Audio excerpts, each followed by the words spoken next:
গণ অভ্যুত্থানে ৬ মাসে ৩৬ মন্ত্রী ও ৪৩ এমপি গ্রেপ্তার। ছাত্র জনতার অভ্যুত্থানে ৫ আগস্ট শেখ হাসিনা সরকারের পতনের পর সাবেক আইনমন্ত্রী আনিসুল হক সহ ২৭ জন মন্ত্রী গ্রেপ্তার হয়েছে ক্ষমতাচ্যুত হাসিনা সরকারের ৬ জন প্রতিমন্ত্রী ও ৩ জন উপমন্ত্রী। গ্রেপ্তার হয়েছেন ৩ উপদেষ্টাও। এর বাইরে গ্রেপ্তার হয়ে কারাগারে আছেন হাসিনা সরকারের সাবেক ৪৩ সংসদ সদস্য ও সাবেক ১১ জন আমলা। এছাড়া পুলিশের সাবেক ২ জন মহাপরিদর্শক সহ ২৮ জন পুলিশ কর্মকর্তা গ্রেপ্তার হয়েছে। পাশাপাশি আপিল বিভাগের অবসরপ্রাপ্ত একজন বিচারপতি ও ৫ জন সাংবাদিকও গ্রেপ্তার হয়েছে। আরও গ্রেপ্তার হয়েছে বিভিন্ন ব্যবসায়ী সহ নানা শ্রেণী পেশার মানুষ। হাসিনার পতনের পর গত ১৩ আগস্ট প্রথম গ্রেপ্তার হন সাবেক আইনমন্ত্রী আনিসুল হক ও প্রধানমন্ত্রীর বেসরকারি বিনিয়োগ ও শিল্প বিষয়ক উপদেষ্টা সালমান এফ রহমান।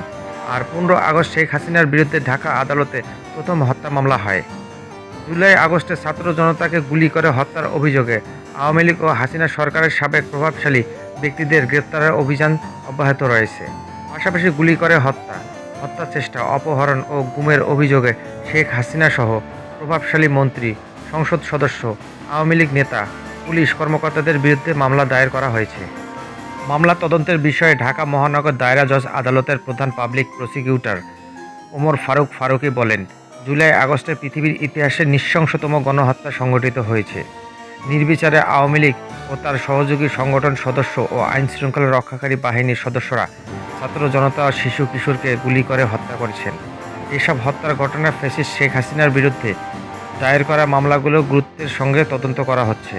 যত দ্রুত সম্ভব আদালতে প্রতিবেদন জমা দেবে পুলিশ। সরকারি হিসাব অনুযায়ী জুলাই আগস্টে শহীদ হয়েছে ৮৪৪ জন, আহত হয়েছে আরও ১৩,২৫৮ জন। পুলিশ ও আদালত সংশ্লিষ্ট সূত্র অনুযায়ী কেবল ঢাকা মহানগর ও ঢাকা জেলার শেখ হাসিনার বিরুদ্ধে অন্তত ৩১০টি মামলা হয়েছে।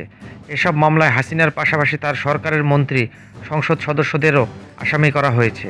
তবে ঢাকার বাইরে শেখ হাসিনা সহ অন্য নেতাকর্মীদের বিরুদ্ধে কতটি হত্যা মামলা ও হত্যা চেষ্টা মামলা হয়েছে সেটির পূর্ণাঙ্গ তথ্য জানা সম্ভব হয়নি।